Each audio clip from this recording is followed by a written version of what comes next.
This the last video, whatever that is, video 47, 48 of the cycling trilogy, not trilogy, series. Yeah, so got rid of the bike really easily actually. I thought I'd have to put more effort in, so I booked into Georgia until the 23rd, and then I've got Abu Dhabi, I think I've said this before, Qatar, Kuwait, Oman, the latter being for Yemen, but the Yemenis embassy wouldn't give me a visa from Turkey, weirdly. But I've discussed that before. Then there's a big hiccup with Iraq, because I've been to 2 Iraqi embassies now, and actually, side note, Iraqi embassies are the best embassies I've ever been to, ever. And I've been probably to a couple of hundred embassies by this point. Super clean, everyone's really friendly, English is proficiently spoken, including by the security actually. So yeah, really respect the Iraqi embassies. I think I've been to probably actually 3 or 4, maybe not 2, 3 or 4 at least.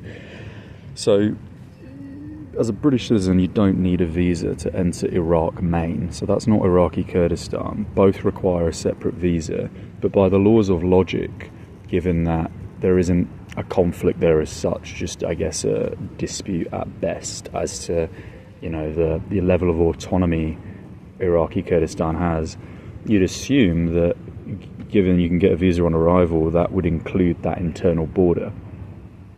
Now, I did quite a bit of research on the internet, and there's really nothing, strangely, with respect to crossing that border. But what there is states that you are unable to get a visa on arrival irrespective of if your nationality can get it. And therefore you have to fly to Baghdad from Erbil in Iraqi Kurdistan. Now, it's believable, because that kind of stuff exists in the world, unfortunately. I didn't ask that question in the embassy in Istanbul, but when I went to the embassy here in Tbilisi, they again were very proficient, very professional seemingly, I hope. And I asked them the same question, they understood the question, and I reiterated it multiple times, because I said, why can't I just get a visa here? They said, you can, but they put me in that position where it's like, we can give you a visa, but you 100% don't need a visa to cross from Iraqi Kurdistan. So rather than make matters, I guess, irritating for them, I just reiterated it enough times until it was validated too much, and I left with that in hand. So they've assured me I can cross, and honestly I'm 50-50 as to whether I trust that. And the thing is, it's a number of things. Firstly, you know, you'd think when people work in an embassy that they know what they're talking about, but they fucking don't, I can promise you that. And that's not just with the diplomatic service, that's with everything in life. Someone that works in a mobile phone shop probably has no concept of most of the phones in there. Someone that works for, you know, within the aviation sector has very little understanding of aeronautics or aviation management. Most teachers nowadays have absolutely no understanding of education. So just because you're sat in an office in an embassy in a foreign country doesn't mean you understand your own country. And in addition to that, it's usually the case that you understand your own country less than a foreign country. So, and the second thing is, in a lot of Arabic culture, men don't like saying when they're wrong. So rather than, especially when it concerns their own country, so it's very common in, whether it's, you know, Pakistan or Iran, Kuwait, the Gulf states, North Africa, if you ask a guy for directions and he's in his hometown and he doesn't know where it is you want to go, he will pretend he knows, and he will direct you to that place by just making a load of shit up. And that is very, very common, you know, in any industry, any profession. So that's another factor to take into account. So that's a side note. So with the bicycle, got rid of it within like an hour. I literally picked one place on Google Maps in Tbilisi, and I was really happy to give this bike away for free, because I don't want to put too much effort into having to sell it. But I just went into the first shop, and they offered me a really good price. I didn't even negotiate. I was content with the price they offered, so sold that straight away. And then I had like a load of phones that I've been carrying around for ages, which is really annoying, because I've got 3 new eSIM phones, but I got a Google Pixel, and the Google Pixel was locked to Verizon, which is a US company, because I bought it off Amazon, US Amazon, and they refunded me for the phone because it was locked, so I haven't lost anything. But this guy had this little device, which I guess they use for illegal phones, where he just like unlocks all these phones straight away. So he just unlocked this phone, and then he bought it off me for like an okay price. I sold 2 phones because I have my one from Oman, which is a really shit phone that he paid actually way too much for. I don't know why he liked that phone. It was a Redmi. I think it's the worst phone ever. But so that was pretty good. So I got 2 productive things done, and yeah, just all I need to do now. Really, the only potential hiccup, I've prepaid and pre-booked for everything through the Gulf. So that's all the hotels in Kuwait, Qatar, the UAE, Oman. Oman because I couldn't go to Yemen in the end because they wouldn't give me the visa, because they stated you can't get a visa anywhere else other than the country that you'll be entering Yemen from, i.e. Oman. And I don't have time to do it in Oman because I pre-booked only a slot of 7 days, anticipating that I'd have that visa in hand. I've rerouted, so unfortunately I fly to the very south, Salalah, and I've been there before, but I've rerouted to then hop on public transport and go back up to a place called Nizwa, where there are some very famous kind of castles, fortresses. So I'll be going back to Muscat essentially, and then spending some time in Nizwa, and then returning all the way to the south of the country to get on my return flight to connect to Abu Dhabi, and then I think it's Kuwait, Qatar. So the biggest problem is if I can't actually cross from Erbil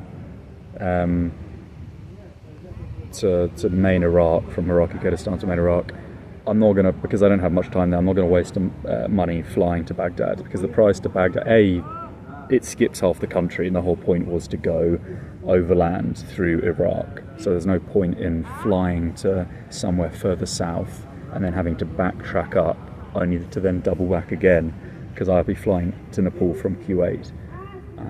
So if I can't do that, then I'll just have to spend a little bit longer in Iraqi Kurdistan and then fly from Erbil to Abu Dhabi. The really annoying thing about that is as well, the airline that I used to book my Kuwait flights, I've got 2 flights to Kuwait, or maybe 3 flights to Kuwait actually, they don't run that route anymore in September, as of September. So the problem is, and it's probably a political move to be honest, because Wizz Air was undercutting the Kuwaiti national airline, and in Bahrain as well. So they've actually just cancelled the route completely for September, and for Oman as well. So the airlines pulled out of every single Gulf state except the UAE for September. So the flight prices have now increased because of that, because also Etihad, and some other airlines as well, but Etihad in particular, to compete with Wizz Air, actually lowered their prices to only 100% more than Wizz Air. And I've booked some Etihad flights because of that as well, some really good Etihad flights. But now Wizz Air's pulled out, they've put their prices up like 600-700%, which is insane. It's actually more expensive than it was initially. So of course I have to buy the flight anyway, because my flight to Nepal is from Kuwait, but it's just annoying, the fact that if this Iraqi visa scenario turns out to be what it is potentially, or what it could be, the fact that you can't cross the internal border and get a visa on arrival, it would really fuck things up. So I would just probably fly back to the UAE, and then I'd spend like an extra week in the UAE instead of main Iraq, and then I would just fly to Kuwait. But it's a bit of a fail so far, because Syria didn't give me the visa, and they actually didn't even bother responding to me, and I paid for that as well. And I filed a chargeback with my bank, so my bank's going to refund me for that most likely, because usually with a chargeback request, when you put it through, if they're going to decline the request, they would decline the request within the first couple of days. It's now been weeks, and the reason you wait the 90 days is because the merchant, whomever that may be, for whatever merchant transaction ID that might be, so any transaction type, they have that period of time to essentially dispute the chargeback. So essentially, if your bank doesn't decline your request in the first week, it's almost guaranteed that you'll receive that back. Because generally, especially with a big corporation, a corporation doesn't have, even if they did have the time and the capacity to file through every single chargeback, they wouldn't do it. Imagine how many millions of customers there are for Booking.com or Visa, MasterCard, etc. It's literally impossible for these companies to challenge any successful chargeback by a bank. And to be honest, money is infinite anyway for them, literally speaking. So it doesn't matter, because it's made from thin air. But that obviously is with respect to a lot of small and mid-range companies as well. So for example, this is an e-visa service which is contracted by the Syrian government to vet applicants. In effect, it's a corruption scam because, you know, what they do is they offload the contract to one specific company, and that company has a side gig which is to sell tours. So they're the sole official orchestrator of visas for the Syrian government, but they're selling tours on the side through Abu Dhabi. That's what they're doing. So it's a pretty lucrative gig for them. But they refuse the visa request, which is probably just based on the nationality. And when these countries set up these visa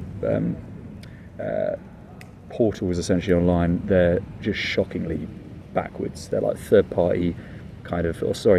tier Central African Republic, DRC style. The interfaces are, this is brand new as well, as of May 2024, and already the interface is shit. The website can't keep up with the traffic, so you're lucky if you can even apply for the visa without having to do it several times for the actual application to run through. So they haven't worked out the servers, and they've probably got a fuck ton of money from the contract because it's from the Syrian government. And it's not something that's particularly difficult to do anyway, so why they're fucking up is beyond comprehension. But they rejected it, in my opinion, on the fact that I'm British, because it's the same with Iran. Iran didn't reject my visa application, they just said that you would have to be on a private tour, and that's the same with Canadians and Americans. And there's no point in going to a country to sit on a private tour with some fat Americans. I can't think of anything worse. Canadians actually are worse than Americans, I have to say. But I'm joking, but I'm also serious. But so I think they've got the same protocols as Iran. It's just that they don't even offer the tour, and they don't care to respond. And they don't care to respond because the difference between the two is that the Iranian government handle part of your applications. They also offload part of it to Iranian tour companies, but it's still Iranian, right? So there's a level of kind of, you know, respect there for people that want to come to your country, irrespective of if you're validating their application or you're rejecting it. It's your country, so you're more respectful. When you offload that responsibility to a third-party company, so in this instance, the UAE is handling Syrian visa applications, they don't give a shit. They're probably handling applications for loads of other countries as well, so they have no respect and they don't bother responding, which is bad for the country, i.e. Syria. So they rejected me. I didn't choose to go to Iran because of the issues with that. Yemen has the most ridiculous policy I've ever heard in my life, which I just explained, so that's a no. So with these three, if Iraq doesn't allow an internal visa on arrival between Kurdistan and federal Iraq, that would be 4 fails. And I think it just really highlights how backwards some of these places are with respect to their policies. It's so shocking. So the only success would be Iraqi Kurdistan, and I don't even like Iraqi Kurdistan, politically speaking. I think they're the most sellout Islamic country that exists. They align themselves openly with Israel, which is about as disgusting as it can get for a country that is, you know, Islamic and shares cultural, you know, similarities with people who are literally being murdered. And to align yourself with the enemy for profit gain is pretty disgusting. But that is to be expected because that country essentially is a satellite state of the United States anyway, as a derivative of, you know, that oil connection. And they're opening up. They just opened up a new border with Iran. They've got a relatively new border with Turkey. So, I mean, it's very probable that they'll end up getting full autonomy. But so that's the story with respect to that. So with respect to the bicycle, I guess, without going on too much of a tangent, it's, as I said before in the previous video, it's good to get rid of it at this time because I think it's very restrictive to own something that you can't take with you. Yeah, if it's like a house or a car, you know, it's not mobile. You can't go to Nepal with a bike. I mean, you could pack it, but it would cost you more to pack the bike than it would to buy a new bike in whatever country you're going to. Not with every airline, but for most international long distance routes, that's going to be the case. Almost the case. It depends what kind of bike you have. Obviously, if you've got like a $2,000-$3,000 bike, then, you know, $200-$300 for shipping it isn't going to be that much. But you can pick up decent bikes anywhere you go, and you don't need a $3,000 bike unless you're an Olympic champion or a Commonwealth champion. Anyone that owns those kinds of bikes is a complete moron. It's the same with people that own like $20,000 SLR cameras. Even a professional photographer doesn't need that because they have the skill set to create something of value from maybe a camera that's a couple of thousand, and the average person doesn't even need a camera that's a couple of thousand. So, you know, these are kind of novelty buys that people use when they have too much money and time on their hands. But what I wanted to say is, so it's I don't really stay in touch with the news because it's all poison. But I obviously run a channel which is specifically for politics, which isn't on YouTube, of course, because I would be banned and I'd have the police knocking on my door, which may well happen soon anyway, because obviously we've been seeing this recent spike in Orwellian totalitarianism, which is being applied and has been applied for years to essentially reset the system. And by that I mean they promote a certain cultural group or a racial group. You know, they promote certain things, essentially all the big kind of sexuality, race, cultural distinctions. They promote them in a certain place in the world for a certain period of time.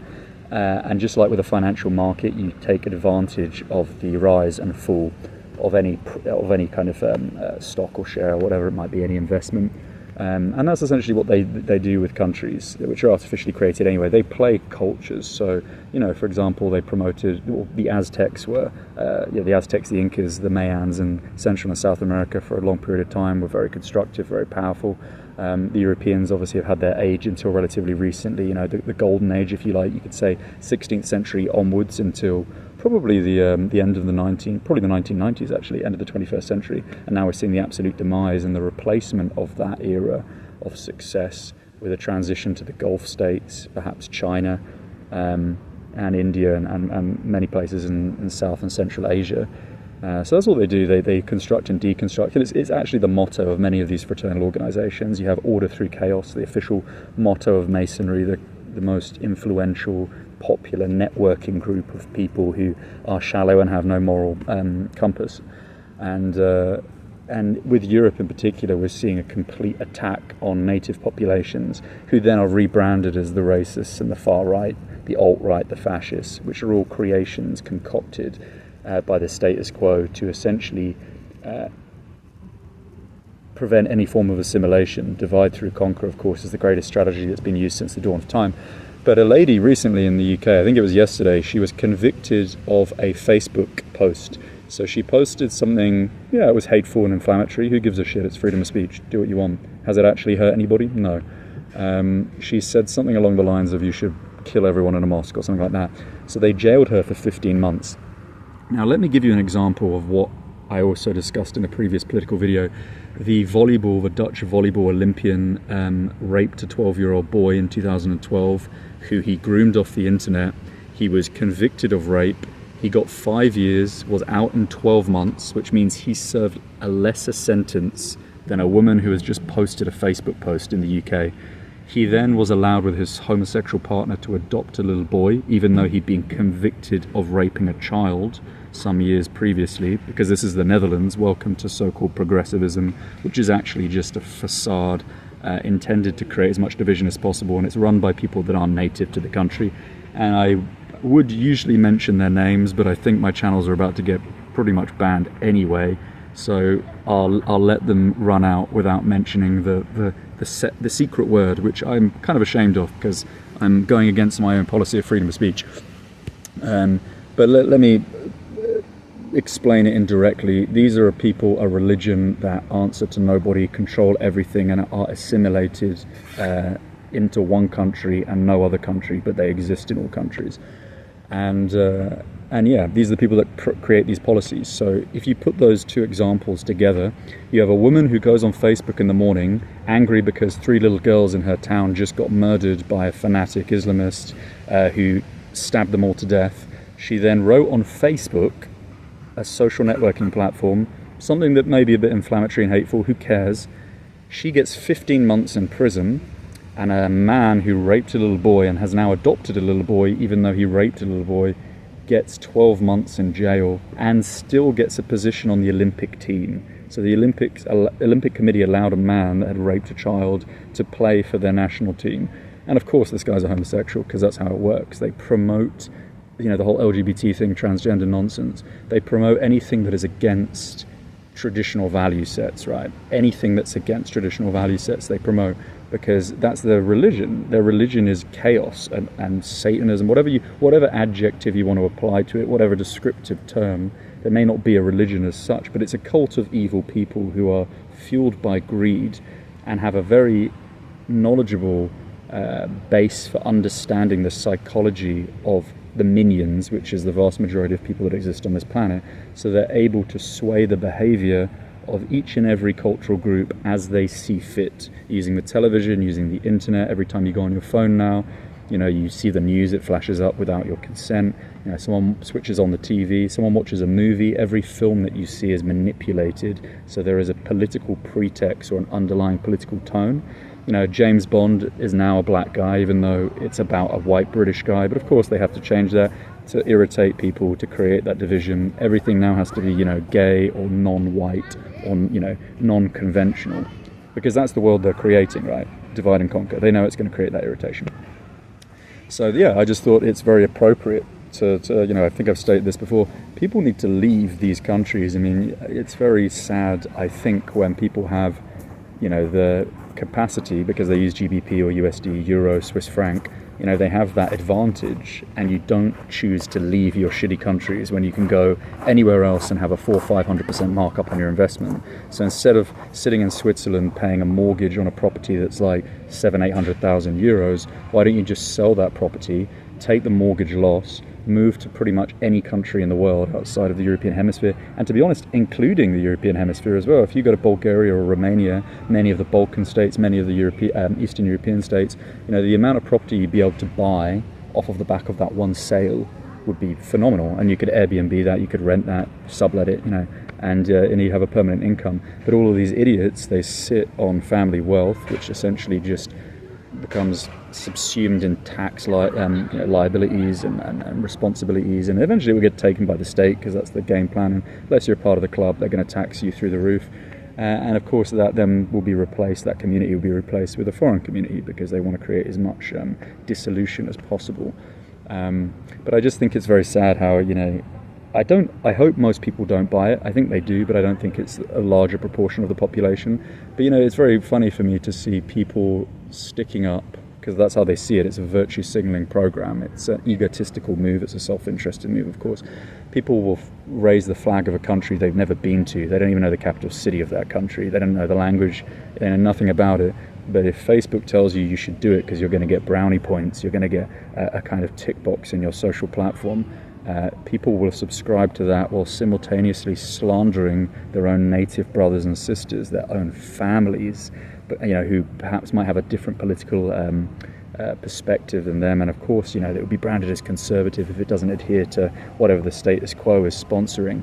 And people will literally cut their own family out of their life and trade it for something that they have no concept or notion of, just because it's in the government's good books to do so.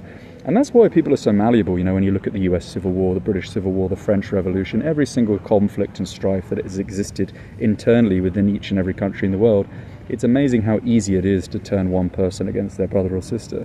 People are just completely inept. People are inept, and that's the reality of life.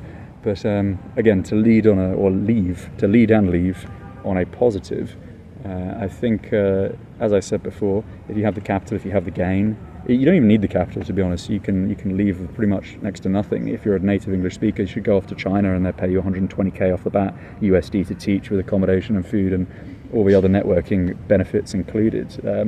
It's amazing. Every time I meet someone that's taught in China, they're making hundreds of thousands of dollars in some cases, especially if they've been there 4 or 5 years. They've got a postgraduate. If you don't have a master's degree, they'll just create one for you. They'll just make one out of thin air. It's all fake. It's all fugazi. But it makes sense. It makes perfect sense. You know, China's got 1.2 billion people. It's got to stay competitive. You know, there aren't enough English speakers in the world to probably cover the number of students there are, even if they all opted to move to China. Perhaps not to that extent, but near enough. And they really do need people. Since the lockdown, since obviously the totalitarianism, which for sure exists in China, absolutely, but that doesn't mean to say you have to align yourself to that is something that exists everywhere. You know, people don't seem to understand or believe that the globalized system is centralized to one body, just like corporate interest is centralized to Vanguard. You know, BlackRock and Vanguard are one and the same, irrespective of what the internet tell you. BlackRock was absorbed in May 2021 by Vanguard, and that was officially. That was just for the books, or semi-officially. Every company, every corporate interest aligns itself to the pyramid, essentially. There is one orchestrating body at the top that decides what product gets put on the shelf in every supermarket around the world. And everything's compartmentalized, so even if people really wanted to discover this, they wouldn't necessarily know. You know, it's just, that's the way it is. And it's the same with governance. They're one and the same, realistically. You know, they create the business, they create the money, the capital. which is of course going to be liquefied soon in its standardized form of, physical or even standard digital formats that you get off of a physical card system. So you take the Visa credit or debit card or Master debit credit card, all of this is going out the window. You can't even pay with cards anymore in some supermarkets in the UK, many supermarkets in the US. In order to open up a refrigerator and get yogurt in some mainstream supermarkets like Walmart in the States, you have to do a biometric iris scan. So you have to look at a camera, it has to scan your eye so you can open up the fridge and take out a gallon of milk. And all of this is, well, the real reason is of course totalitarianism. That's the reason for everything, utter control for those that govern. But the reason a professor would give you, some beta moron that probably bangs 9-year-olds in a basement, is analytics. And they're not wrong as well. Analytics is what it's about. That's the most important commodity of all. It's not gold, it's not silver, it's not platinum, it's not wheat, it's nothing. It's analytics. Your data is the most valuable thing. If you can understand to the best of your ability how the person next to you is going to behave eternally, what it is that drives them, then you own them. Literally, you own them. So essentially all of your traffic, your web traffic is monitored, your phone traffic is monitored, things like WhatsApp, it's all recording, it's all going into a supercomputer, everything is being deciphered by an algorithm, and every day their understanding of how society operates becomes more and more competent, to the point where they're now able to liquidate, the standard kind of central banking protocols that have been in place for a long time, where you had silver and then coinage, physical capital, whether in paper form or any other barter system, to a purely digital system whereby your spending can be cut and broken by the state depending on how you behave. So it's like a Chinese social credit system, which is already, as I stated in previous videos, over a year ago it was already adopted as a beta version, a test version by the Italian government and the British government. And essentially what it means is, if you walk into a supermarket and you want to buy a beer, and you haven't behaved yourself because your credit profile, your social credit profile, it's the same thing as a financial credit profile. It's one and the same. They're just merging them, they're binding them. They won't allow you to buy that beer because you don't have enough points. You haven't behaved yourself. Maybe you said something online that was not adhering to what the state would like its citizenry to state, just like in China. Maybe they've analyzed using the good citizen approach that you've got 2 kids and you shouldn't be buying a beer, so you're not allowed to buy it unless you make X amount of money. But of course they will decide which jobs make the most money, and I discussed this actually today and yesterday. The British government is offering a minimum amount for cybersecurity specialists in the British Army, 70,000 GBP a year starting salary. That's $100,000. You know what's crazy about this? A soldier in the army is one of the lowest paid people in the country. You're talking a less than 30k starting salary, and I'm talking way less than 30k, just over 20k. If you're enrolling at 16, you're enrolling as a rifleman, as a private, you'll be making absolutely nothing.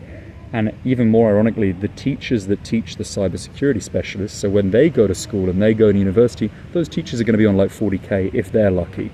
So the teachers get 40k, the doctors get nothing, the nurses get nothing, all the important people get nothing.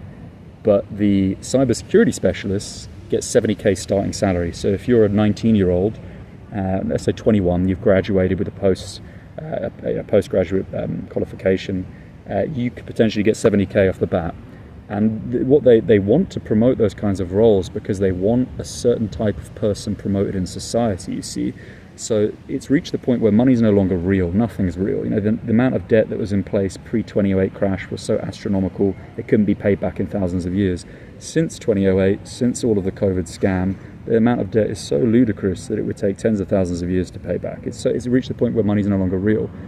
And because of that, they can now dictate artificially anything they want. So you're not going to reward as a government job roles that sponsor traditional value sets or promote masculinity or kind of feminine qualities. You want to promote things which are going to attract people that are the polar opposite of what a progressive society looks for. So weak beta people that are backstabbers, people that are orientated around greed, people that are pedophiles or criminals of all other sorts. These are the people that get promoted, and because of the analytics that they have, all of this data that they have, they are able to judge almost perfectly what that applicant is going to be like. And depending on that data that they have and whether or not they see the applicant is an ultra beta or not, that's going to determine whether the applicant gets the job. We've totally reached the point of utter Orwellian totalitarianism. And I think in the next couple of years, which we've discussed before, in order for them to really reset the financial system, so to transition from the semi-physical digital currency system that we have now to a purely digital system, they have to have some sort of EMP, some electromagnetic collapse, and we're seeing this with all the cyber hacks that they're promoting in the news. This system was hacked, this system was hacked, blah blah blah. That's what they're going to do. They're going to completely eliminate all of the prior data, so your pension will disappear overnight, which we've seen before. 2008 crash, before that the British Bank, Bradford and Bingley, people lost their pensions overnight. Everything is digital now, so at the flick of a switch they can turn everything off, and then the next day when you have no money in your bank account, you're completely reliant on the state, and the state gets to decide what you get. It's exactly the same system as a post-World War II Europe, where people were given food stamps, and even today in parts of the world people are still given food stamps. It's the exact same thing, and this is exactly what they do, because it's the only logical approach that can be undertaken to kind of assimilate this system in a short period of time. There's no other thing that they could do. Of course they combine it with other conflicts, the Taiwan-China front, the Ukraine-Russian front, the Iranian front. They're going to create a triple front. War's always been their mechanism to an extent, but now it's a different age, pun intended, for them, and they'll certainly implement some kind of cyber strike, and that's the way. So I'll leave it at that, and have something posted in the next couple of weeks.